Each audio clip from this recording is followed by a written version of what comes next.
Ini ang DigiCast Negros 10. Ang napulo ka mga nagapanguna nga balita sa Negros Island Region ang amon idulong sa inyo. Kagyan ng top story subong adlaw, Marso 20. 155 ka mga proyekto wala pa maaprubahan sa COMELEC sa banning exemption. Kuring nga ginbuno kag na rescue napatay. Mga nagbiya sila mga puluyan sa Banwasang Tuboso bangod sa encounter ginpapauli na. Mahimo maging maulanon sa Visayas tubtob sa weekend.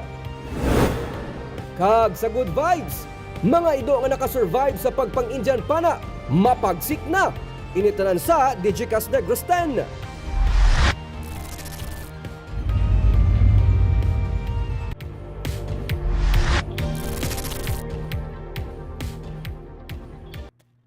Sa number 10, mahimo nga mangin maulanon ang Visayas tubtob sa weekend.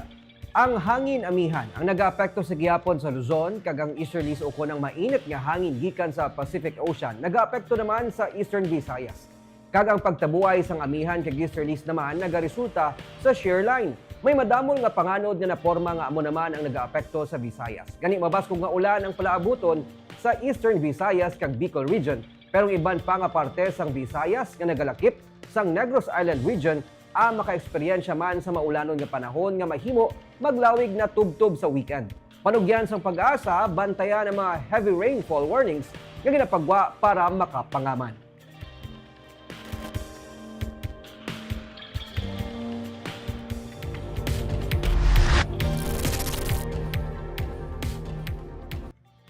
Sa number 9, pag-establish ng duha ka mga TESDA center sa Negros Island region ang ginatun-an para mas matagaan sang dugang nga oportunidad ang mga negrense.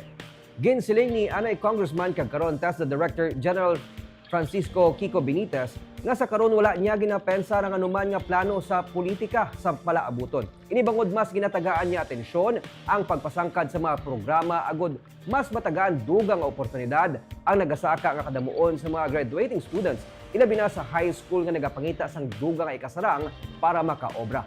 Kabahin sa ilang natunan sa karon ang pagtukod sa duha ka mga Regional Training and Innovation Center upod sa Asian Development Bank kag Department of Budget and Management.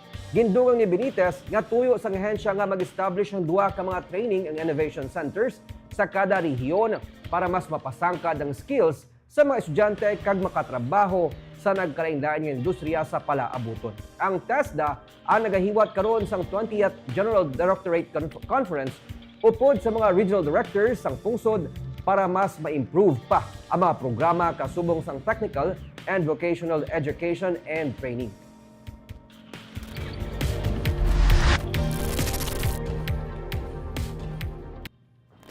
Sa number 8, lalaki nga nasalabat sang bala sa pagtiro sa anay punong barangay ang luwas na sa Katalagman. Away sa duta, ginalantaw nga motibo sa pagpatay sa anay kapitan. Luwas na sa Katalagman ang 19 anyos nga nasalabat sa natabo nga pagpaniro sa anay punong barangay sang makasilaw sa Calatrava nga si Amelia Dayanan. Suno kay Police Major Wilfredo Binoman, hepe sang Calatrava PNP, isa sa mga posible nga motibo sa pagpatay sa anay punong barangay amo ang inaway sa duta. Sang Martes, samtang nagasakay sa dipasay nga salakyan ang punong barangay, sang may armado nga nagsaka sa jeep, kag gintiro siya sa ulo, nga ginhalinan sang iya kamatayon. Nasa labat naman ang isa ka 19 anyos. Nagapangita pa sang CCTV camera ang PNP nga mahimo makabulig sa pagkilala sa mga sospek.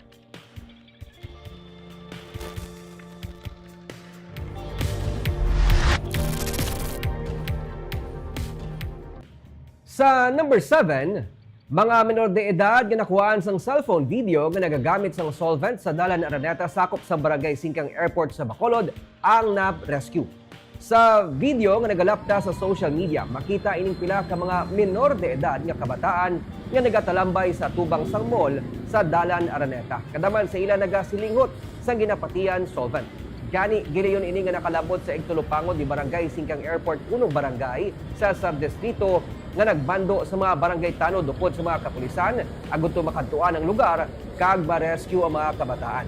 Duha sa mga magagmay nga kabataan nga ginapatihan nagapangalimos sa lugar ang gindala sa barangay hall kaida kag ginpatuwag man ang ilang mga gilikanan agud may istorya kag ma-turnover ang mga bata. Gindugang ni distrito nga pila sa mga nagatalambay nga mga menor de edad, mga pangayaw. Gani maskin pabasko na sang tanod ang pagbantay sa lugar agod mapaiway ang pagtener sa mga menor de edad sa tubang sa mga commercial establishment sa amo nga area.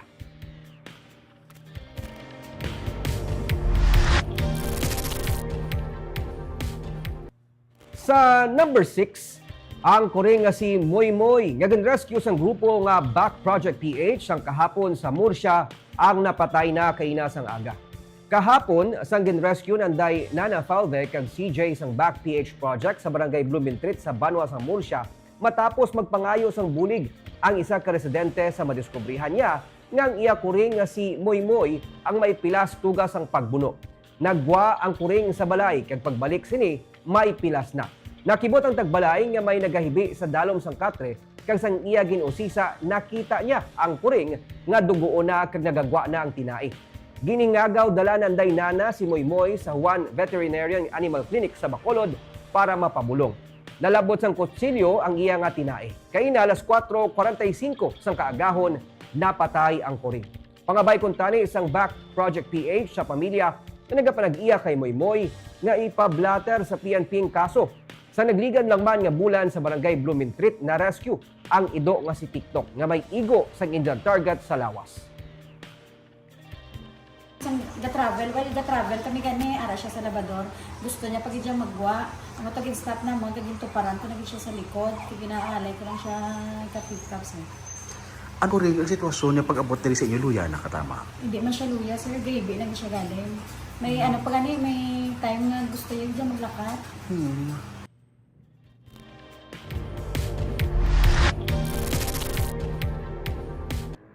Sa number 5, TESDA training para sa mga emergency responders ang natala na dalon sa Bacolod para masabat ang kakulang sang manpower sa bahin sang health sector. Kadaman sa mga rescue volunteers kag paramedics sa pungsod ang wala pa sa nagakaigo nga licenses o certificate, ilabi na ang gikan sa TESDA. Gani sa sining nga tuig, aprobado na ni TESDA General Director Francisco Benitez ang hinyo sa Bacolod LGU nga dalon sa syudad ang TESDA training para mas mapasanyog ang Emergency Medical Services Courses Program.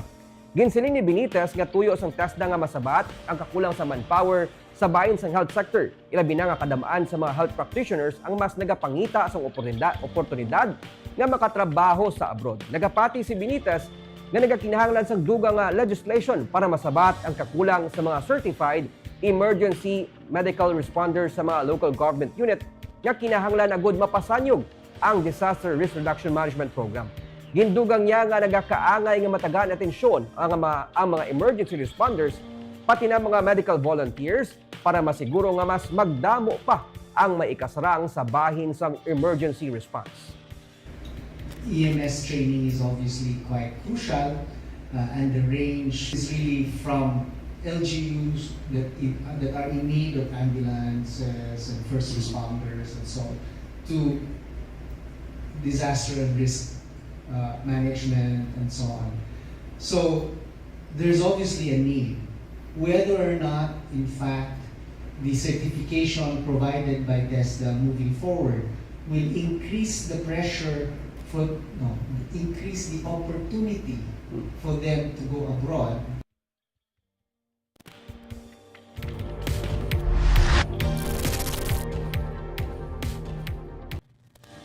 Sa number 4, nahataga na sang clearance sa mga evacuee sa Banwa sang Toboso nga magpauli. Sunod kay Councilor Richard Hohoco, naghatag na sang clearance kaina sang aga. Ang militar, gani ginpapanyaga lang nila ang mga apektado nga pumuluyo kag ginpapauli na. Martes ang aga sa natabo ang pagbayluhanay sang lupok sa sitio Bairan sa tunga sang militar kag sang remnants sang New People's Army kung sa diin 3 ka soldado ang nagkalasamaran kag nagresulta man sa recovery sang pila ka mga armas, mga bala kag war materials. May 333 ka mga evacuees ang nagtiner sa covered court sang General Luna Elementary School kasubong man sa covered court. May adtuman nagtiner sa gwa sang evacuation center. Tigayo naman nga na-lift ang suspension sang klase sa Tabunak kag General Luna Elementary School gani buwas mag-resume na ang klase.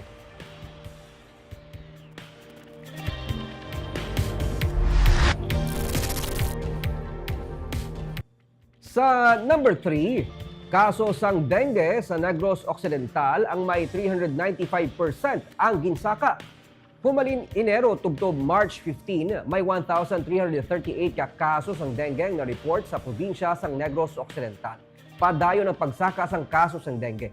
Kuni paanggid sa kasubong nga tion sang 2024 sunod sa Provincial Health Office, 395.56% ini nga nagsaka. Ang syudad sang Bago sa gihapon na may pinakamadamo nga kaso sang dengue nga na-report, 265. Nagapabilin sa anumang dengue-related deaths kagining gikan sa Isabela, Murcia, San Carlos City, Ilog, Siray City kag Manapla. 11 to 20 years old ang age group nga may pinakamadamo nga apektado sang dengue. Ginsiling ni Negros Occidental Governor Eugenio Selacson nga wala untat ang panawagan sa publiko nga mangin responsable sa palibot labi na ang pagpabilin sini nga matindlo nga amo naman ang nagapangunang atikang para mapamatukan ang dengue. We're just encouraging everyone to follow the 4 o'clock habit, okay? And of course to clean their surroundings.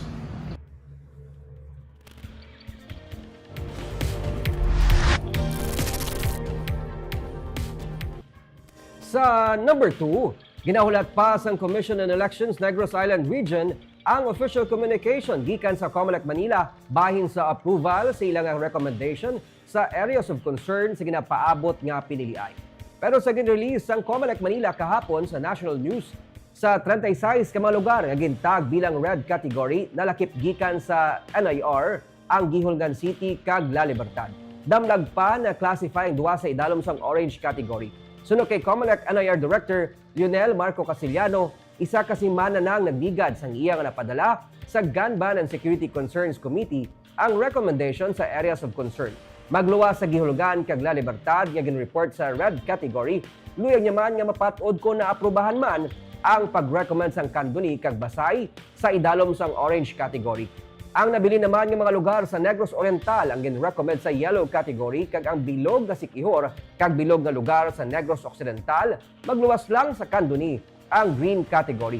Sa national report sa na-downgrade na gikan sa yellow padulong sa green category ang Banwa sang San Enrique kag Isabela. Ang green nagatumod sa mga lugar nga wala sang security concerns. Ang na-classify naman nga yellow ang mga lugar nga may history sang election-related incidents sa nagdigad nga duha ka eleksyon kag posible paggamit sang private armed groups kag pagluntad sang election-related incidents. Ang orange category naman ng mga lugar nga ginakabig areas of immediate concern kung sa diin mayara sang serious armed threats. Ang red naman nagatumod sa mga areas with grave concern kag mayara sang combined factors gikan sa yellow category kag serious armed threats.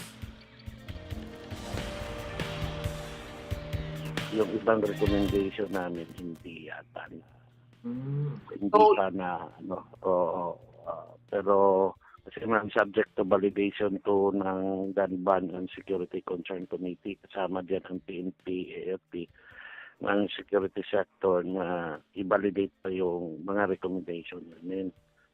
So far, ang lumabas lang doon is yung red is ang Gihulgan and La Libertad.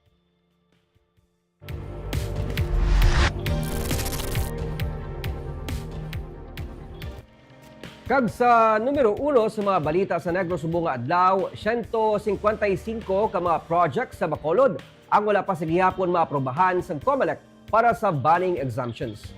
Nabato na sa COMELEC main office sa Manila ang request ng Bacolod LGU para sa banning exemptions sa mga ongoing public works kag programs sa syudad.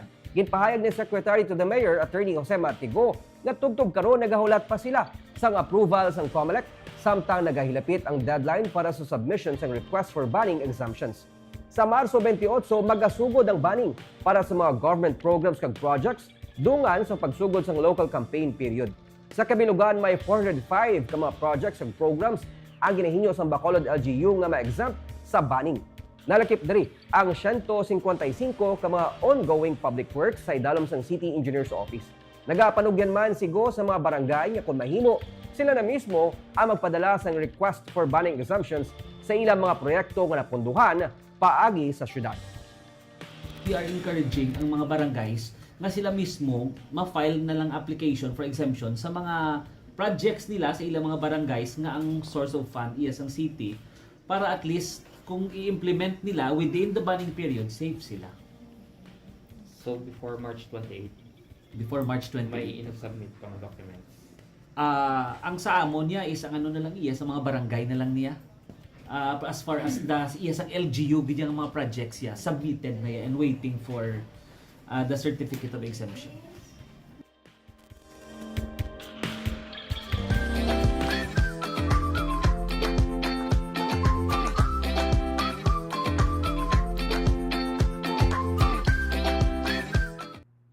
Kag sa good vibes, nadumduman nyo pa balang ido nga si TikTok? Ang ido nga may 5 ka mga igo sang Indian pana sa lawas nga na-rescue sa Murcia.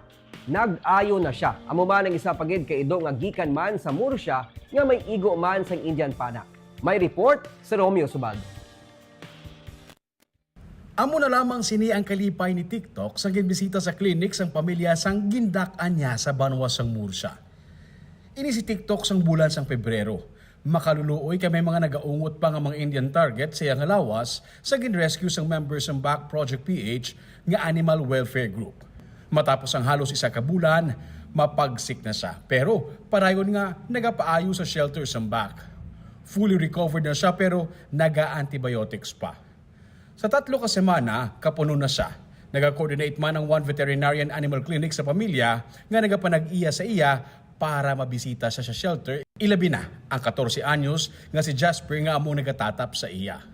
Paano si... Fully recover naman siya, pero ginapa, danay ni Doc, ay ang iyang alawas, puro di ka, antibiotic. Kag kung pwede, nag mga around 2 to 3 weeks, siguro mabalik siya para sa kapon. Ikapon siya. But ang owner nagabisita sa iya? O, nagkag-visit, tapos naman na, ginakontak mo naman, kay may group chat, kami 3. Oo. Nga kung pwede, pakatuan, kay tuduan mo siya naman, kag-ilid lang naman, bala ang may pakadto sa shelter. Pila lang kaadlaw matapos mag-viral sa social media ang natabo kay TikTok, isa pagid kaido sa Murcia ang na-rescue man sang grupo. Siya naman si Bulldog, may igo man sang Indian target. Ini na siya subong, nagapaayo na kag inugbalik na sa iya nga tag-iya. Pero ipahangpon anay ang tag-iya sang iya responsibilidad bilang isa ka pet owner. Nang ibalik di siya kay tatay, pero amo na nang i-educate to danay sila, pero at least nakapon na siya, kay gagwa siya, kay amo na doga pang lais bala. Sagay gali ang kapon sa makapagi gali sige gwa-gwa ito. Oo. Parehos nga survivor ang duha ka mga ido. Pero tubtob karon, nagapabilin sa gihapon nga at large ang nagpanghalit sa ila. Romeo Subaldo para sa Digicast Negros. Kagantes kita magtakop siliwat, nagapasalamat kita sa aton mga live viewers sa Facebook. Kay Jubea Janala sang Baguio City, keep safe ka dira ma'am. Kay Yekel Chona Caredo, watching from Singapore. Kay Ma'am Gloria Bantige, mayong hapon ma'am. Maria Teresa Echevarria. Kay Jessray Hivero, mayong hapon from Himamayla. Nagapa-shoutout siya sa kay Gideon, Lori, Gingging, Sean, kag Fiwi. Kay Gerardo Marquez, mayong hapon sir. Lindol Sunyo, sumuman kay Shiba Joaquin. Aida Palencia, mayong hapon sa imo ma'am. Kay Mirna Clavel, sang Payaw. Maria Fe Barredo, nagalantaw man from Tagaytay. Nagapa-shoutout siya sa mga taga-Sagay. Kay Romel Galio. Kag amuyad to mga top stories of the day. Tubtubwas, ako si Nico Dalfin.